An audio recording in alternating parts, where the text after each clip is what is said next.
So guys, जैसा कि हमने बात करी थी कल वाले वीडियो में बैंक निफ्टी के कि एक बड़ा मूव बैंक निफ्टी में आ सकता है। निफ्टी बैंक निफ्टी दोनों कहीं ना कहीं एक बड़ा मूव देने के लिए तैयार हो रहे हैं, क्योंकि बहुत बार ऐसा हो चुका है मार्केट 49,000 के आसपास आता है और वहां से रिवर्स कर देता है। कल के थंबनेल पे अगर आप देखोगे तो मैंने ऑलरेडी आपको बता दिया था 48,700 एक अच्छा खासा अपसाइड का लेवल होगा। अगर वो ब्रेक होता है तो काफी अच्छा मूव देखने को हमें मिल सकता है। तो आज मार्केट ने कुछ इसी तरह हुआ। जो लोग मेरे लेवल्स को फॉलो करते हैं उनके तो टारगेट 10 बजे तक ही आ गए होंगे। आज मैंने भी ट्रेड करा था, मैंने भी यहाँ पे आज 50,000 रुपए के आसपास डाले हैं, क्योंकि कहीं ना कहीं मैं काफी टाइम से आपने देखा होगा छोटे छोटे कैपिटल से ट्रेड कर रहा था, क्योंकि मैं बहुत ज्यादा बिजी था। लेकिन फाइनली आज मैंने एक अच्छा खासा पैसा डाला है इसमें, और आज अगर हम रिजल्ट की बात करें अपने, तो यहाँ पे हमें कुछ 9300 के आसपास हमारा प्रॉफिट हुआ है। मैं लेकिन इतना खुश नहीं हूँ इस प्रॉफिट से। अभी मैं बताता हूँ उसका रीजन, आपको वीडियो के लास्ट में बताता हूँ उसका रीजन क्या है। प्रॉफिट जरूर हुआ है हमें, पैसे भी आ जाएंगे हम अकाउंट में हमारे, लेकिन इससे मैं खुश नहीं हूँ। इसका मैं आपको रीजन अभी बताता हूँ थोड़ी देर में। ठीक है, अब हम बात करते हैं ये इंडिकेटर कौन सा है। अगर आप ये सोच रहे हो कि ऐसा कोई इंडिकेटर है मैंने आपको बताया नहीं है, तो इसका भी मैंने वीडियो डाला हुआ है। अगर आप मेरे ट्रेडिंग स्ट्रेटेजी वाले प्लेलिस्ट में जाके देखोगे तो आपको इसका भी एक वीडियो देखने को मिल जाएगा। अभी मैं हाइड कर देता हूँ उसको। ठीक है, तो अगर बात करें हम आज की, सबसे पहले बैंक निफ्टी की। आज क्या था मार्केट में पूरा बैंकों का बोलबाला था। सारे बैंक्स बहुत अच्छे खासे रैली करे हैं। हालांकि जो हैवी वेट एचडीएफसी है वो इतना रैली नहीं करा। अगर आप देखो एचडीएफसी, अगर मैं यहाँ पे आपको दिखाऊं, तो अगर आप यहाँ पे देखोगे तो एच डी एफ सी 1% के आसपास बढ़ा है। 20 रुपए बहुत होते हैं वैसे तो, लेकिन अगर बाकी बैंक्स को देखोगे, आईसीआईसीआई बैंक रिजल्ट इसके अच्छे आए थे। 1150 तक आना था इसको, 1160 आ गया, 52 रुपए बढ़ गया। कोटक महिंद्रा बैंक देखोगे 32 रुपए ऑलमोस्ट बढ़ा हुआ है, 2% के आसपास। एक्सिस बैंक 2.5% के आसपास, एसबीआई 3% के आसपास। तो बैंक निफ्टी अगर आपने देखा होगा अनबिलीवेबल 1200 पॉइंट की रैली आई है। तो 1200 पॉइंट की रैली, क्योंकि सारे बैंक इसमें कोऑर्डिनेट कर रहे थे। अगर एक बैंक करता तो मैं कहता शायद सस्टेनेबल नहीं होगा। इसीलिए मैंने आज 49,500 में दूसरे अकाउंट में अपने होल्ड पोजीशन में कुछ होल्ड करी है। तो कल मेरी उम्मीद यही है कि कल भी मार्केट एक अच्छा खासा गैप अप ओपन होगा। उसके बाद थोड़ा सा प्रॉफिट बुकिंग आ सकती है, लेकिन वो कहाँ आएगी उसके बारे में बात करूंगा मैं। निफ्टी की बात करते, अगर यहाँ पे अपने लेवल्स की बात करें तो लेवल्स हमने पहले आपको क्या दिए थे कल, अगर आप कल का वीडियो देखोगे मेरा, 48,372 हमारा लेवल था, 480 और 554 तक के टारगेट थे। पहले कुछ 9:30 बजे तक ही, 9:25 तक ही आपका सारा का सारा गेम हो गया था आज। यहाँ पे जो लोग निकल गए होंगे, क्योंकि यहाँ पे अगर आप देखो उतने ही पॉइंट का रिट्रेसमेंट भी आया है। तो यहाँ पे टारगेट तो बुक करना ही था आपको। उसके बाद जब डे हाई ब्रेक करा हो तब आप ले सकते थे ट्रेड। मैं कहाँ फंसा एंड में एक पोर्शन ऐसा था, इस साइडवेज जोन में मैं थोड़ा फंस गया था। अदरवाइज मेरा प्रॉफिट कुछ 12-15 हज़ार के आसपास भी पहुंच सकता था।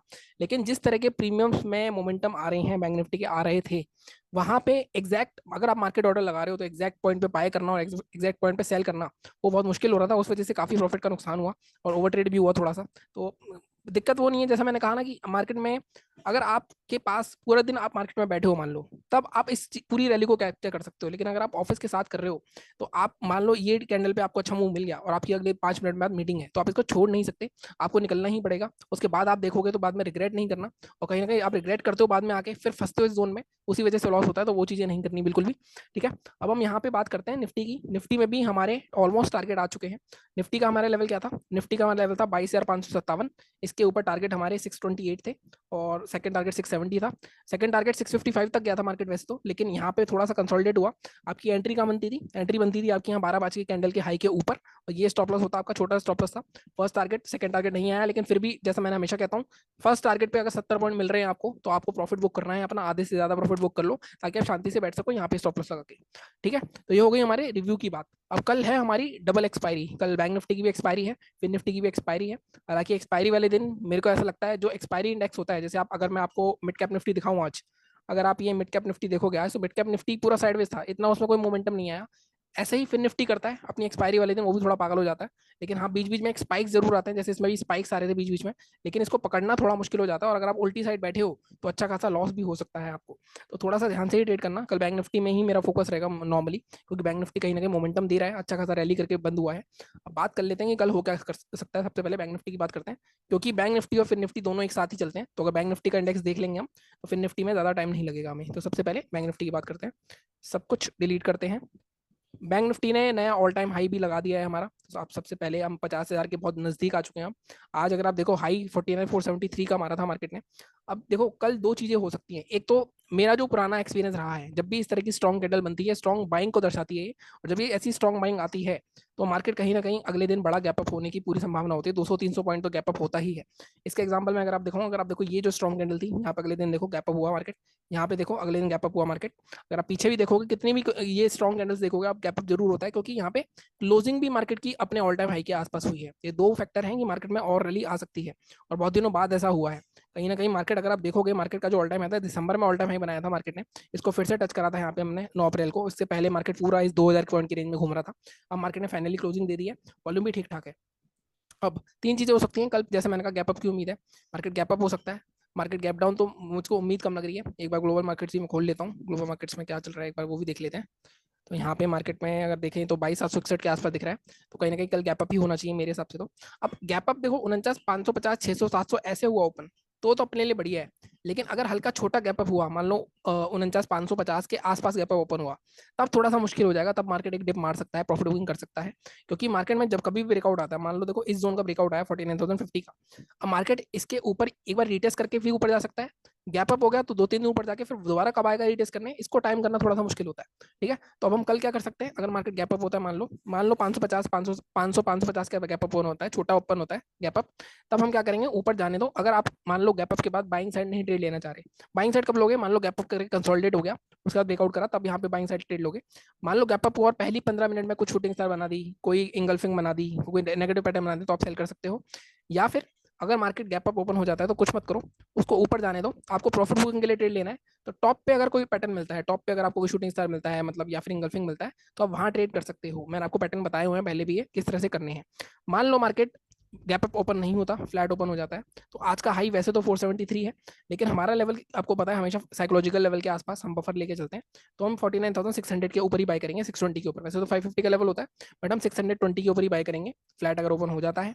टारगेट हमारे क्या रहेंगे, अब ऊपर की साइड हमारे पास कोई भी टारगेट नहीं है, ऐसे में मैं हमेशा 100 पॉइंट के ब्लॉक बनाने के लिए कहता हूँ आपको। तो 618 के ऊपर सबसे पहले 720 के आसपास, 1 मिनट में 15 मिनट के चार्ट लगा लेता हूँ उसमें।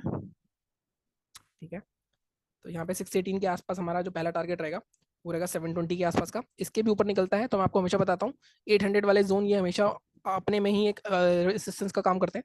तो 49,800 तक की टारगेट हम यहाँ पे लेंगे, 200 पॉइंट के आसपास आपको अच्छे खासे प्रीमियम मिल रहे हैं। प्रीमियम के मूवमेंट बहुत वाइल्ड है, तो थोड़ा सा वहां ध्यान से ट्रेड करना। सेलिंग कहाँ करनी है, आप देखो सेलिंग के लिए अगर आप ध्यान से देखो तो एक रैली बन के यहाँ पे एक मार्केट ने प्राइस एक्शन बनाया है ये जोन का। तो मैंने आपको वैसे ये लेवल टेलीग्राम पे भी दिया था कि मार्केट में जब ये ब्रेक होगा 250, इसके नीचे आप सेल कर सकते हो।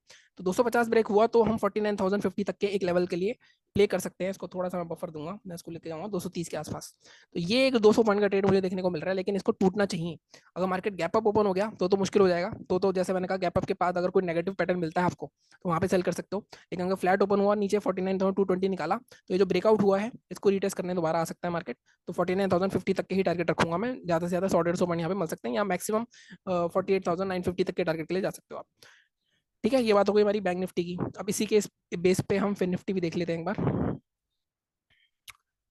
फिन निफ्टी में वो डिलीट करते हैं सब कुछ और डेली चार्ट पे चलते हैं इसके। फिन निफ्टी में सेम सिनेरियो है, नया ऑल टाइम है बन चुका है, सेम लेवल्स रहेंगे हमारे। जैसे मैंने कहा इसमें जैसे हाई ब्रेक होता है हमारा 21,832 है, तो 21,855 का लेवल रहेगा हमारा इसमें, 855। अब इसके ऊपर हमें यहाँ पे 950 तक के टारगेट दिए जाएंगे मैक्सिमम।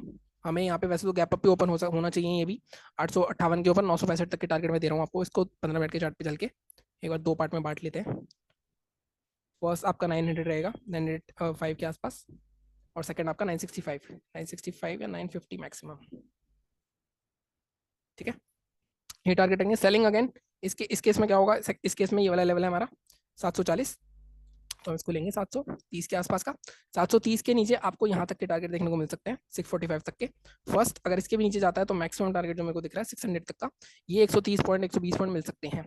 बट अगेन जैसे मैं बार बार कह रहा हूँ आपको, 650 का पहला टारगेट रखेंगे हम, कि फर्स्ट टारगेट पे आपको प्रॉफिट बुक करना होता है, हमेशा मैं बोलता हूँ, इसीलिए तभी आप सर्वाइव कर पाओगे। तो थोड़ा सा ध्यान से ट्रेड करना। ठीक है, ये बात हो गई निफ्टी और फिर निफ्टी की। अब हम बैंक निफ्टी फिर निफ्टी की, अब हम बात करते हैं निफ्टी की। निफ्टी का सबसे पहले, निफ्टी में थोड़ा सा अभी ऑल टाइम हाई ब्रेक नहीं हुआ है। अगर आप डेली चार्ट पे देखोगे तो निफ्टी में ऑल टाइम हाई हमारा यहाँ पर है, जो कि हमारा लेवल आ रहा है, अगर मैं मार्क करूँ इसको 726 के आसपास का। ठीक है, 789 सॉरी, हाँ 768 के आसपास का। अब आज का अगर मान लो, देखो पिछले 2 दिन का हाई देखो आप, 2 दिन का हाई सेम था बिल्कुल 625 620, आज का हाई 655। तो आज इसने कोशिश करी, तो सिक्स अगर फ्लैट ओपन हो जाता है मार्केट और हमारा 670 का लेवल, 670 680 लेवल निकालता है, तो हम दोबारा से 780 एक ऑल टाइम हाई को टच करने जा सकता है। इसको ब्रेक कर दिया तो शॉर्ट कवरिंग रैली दोनों में आएगी फिर भयंकर, और कहीं ना कहीं। लेकिन अगर इसको ब्रेक नहीं करा, यहाँ से रेसिस्टेंस लिया, तो हम शॉर्ट करेंगे। 15 मिनट के चार्ट पर अगर देखें, अब सेलिंग कोई अगर अच्छी सेलिंग आएगी तो इस जोन के नीचे ही आएगी, अब 22,250 के नीचे, पहले भी आपको बताया हुआ है। 15 मिनट के चार्ट पे चलते हैं। 15 मिनट के चार्ट पे अगेन बाइंग का हमारा बिल्कुल ठीक है 689, इसको थोड़ा सा मैं एडजस्ट कर सकता हूँ। अब यहाँ पे ऊपर देखोगे तो थोड़ा सा बल्कि मेरे को ऊपर की साइड एडजस्ट करना पड़ेगा, ठीक है। तो हम इसकी बाइंग जो रखेंगे हम 710 के ऊपर ही रखेंगे। अब यहाँ पे थोड़ा आपको वेट करना पड़ सकता है। 710 के ऊपर आपका टारगेट 790 तक का रह सकता है, 770 तक का। तो ये 70-80 पॉइंट में मिल सकते हैं। इसके भी ऊपर ब्रेक हुआ जिसके चांसेस थोड़े से कम लग रहे हैं मुझे, एक्सपायरी है क्योंकि इसकी एक्सपायरी से पहले आई डोंट थिंक इसको कोशिश करेंगे, हो सकता है एक्सपायरी वाले दिन बड़ा मूव आए हमारे पास। तो 777 के बाद हम टारगेट मैक्सिमम 800 तक का रख सकते हैं इसमें, अगर मार्केट आता है। वैसे तो 777 तक आपको अच्छे खासे 70 पॉइंट 60 पॉइंट मिल जाएंगे, ठीक है। तो ये बाइंग की हो गई। सेलिंग का अगेन इसमें अगेन एक जोन जो मार्केट ने बनाया था लास्ट में जाते जाते, वो जोन ये था 596 का। तो हम यहाँ पे इसको 590 के नीचे 585 का रखते हैं हम लेवल, 589 5 के नीचे सेल करेंगे। टारगेट हमारा यहाँ पे इस केस में 545 फर्स्ट, सेकंड टारगेट अगर इसके भी नीचे आता है मैक्सिमम 507 तक के टारगेट के लिए हम जा सकते हैं। इसमें भी सेलिंग के लेवल्स हो गए, बाइंग के लेवल्स हो गए, बट जैसे मैंने कहा थोड़ा सा ध्यान से ट्रेड करना। अब मैं बात करता हूँ आपसे, जो मैंने कह रहा था कि मैं क्यों बोल रहा हूँ कि मैं इतना खुश नहीं हूँ, क्योंकि ओवर ट्रेडिंग हुई है आज। अगर आप मेरे ऑर्डर्स देखोगे तो यहाँ पे देखेंगे आपको 150 ट्रेड तो नहीं है, बीच में रिजेक्टेड ऑर्डर भी होंगे, कुछ 30-35 ट्रेड हुए हैं। ये ऐसा क्यों हो रहा था? क्योंकि मैं 210 क्वांटिटी स्कैल्प कर रहा था। 175 पे मान लो मैंने बाय किया, बहुत बार ऐसा हो रहा था कि वो 195 तक चला गया। उसके बाद वो रिट्रेसमेंट ऐसा मार रहा था, जैसे कि आपने बताओ, आपको काफी लोगों को दिक्कत आई होगी, क्योंकि मैं स्कैल्पिंग कर रहा था, मैं कोई रेगुलर ट्रेड तो कर नहीं रहा था। अगर आप देखोगे यहाँ पे मैंने 210 क्वांटिटी मैक्सिमम गई थी मेरी, और मैंने यहाँ पे पूरा कैपिटल यूज करा था अपना। 232 के ऊपर 246, अगर यहाँ पे देखो यही 260 तक गया था, मतलब दो दो 2,500 तो ऐसे ही जा रहे थे। तो कहीं ना कहीं क्योंकि स्कैल्पिंग में मैं 20-15 पॉइंट के हिसाब से ही चलता हूँ, तो उस हिसाब से चल रहा था। तो यहाँ पे अगर आप मेरा कॉन्टैक्ट नोट देखोगे तो यहाँ पे हमारा कुछ 6,000 के आसपास का ब्रोकरेज लगेगा। तो अब देखो ट्रेड्स, ये होता है ओवर ट्रेडिंग का नतीजा। हालांकि अभी भी मैं सेटिस्फाइड हूँ, लेकिन मैं हाफ सेटिस्फाइड हूँ, क्योंकि इसमें से कम 1300-1400 रुपए की ब्रोकरेज मैं दे सकता था, लेकिन मैंने ज़्यादा ब्रोकरेज दी है। तो इसलिए मैं, क्योंकि हमेशा ट्रांसपेरेंसी रखता हूँ, अगर मैं ये चीज़ आपको नहीं दिखाऊंगा तो आपको समझ में नहीं आएगा, तो इसलिए मैं आपको ये दिखा रहा हूँ। बाकी चैनल को इसी तरह सपोर्ट करते रहो, टेलीग्राम चैनल आप ज्वाइन कर सकते हो, लाइक करो, शेयर करो, सब्सक्राइब करो। मिलता हूँ अगले वीडियो में। Thank you so much.